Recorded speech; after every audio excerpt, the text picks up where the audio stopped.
Naku, ayos yun.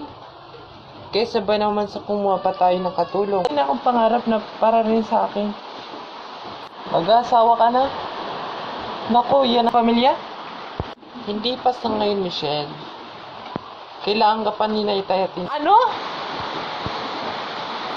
Ayun na pala, kuya ko. Ha? Ano ang ibig mong sabihin? Alam mo, siya talaga may pakana nito eh. Gusto ko raw niyang kilala. Michelle. Sheila. Aha! Oo nga naman, Sheila.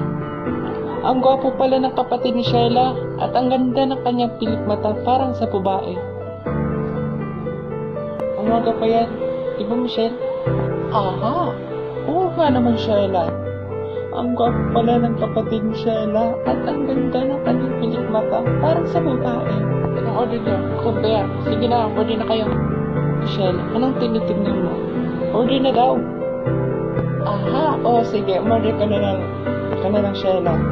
Kahit na anong sa akin eh. Walang pagkain ang tawag ay kahit ano dito. Hindi ang ibig kong sabihin, kahit anong order ni Sheila para sa akin. Ganun ba? Kuya, ikaw mag-order dahil ikaw naman ang magbabayad sa kainin natin, di ba? Sige, waiter.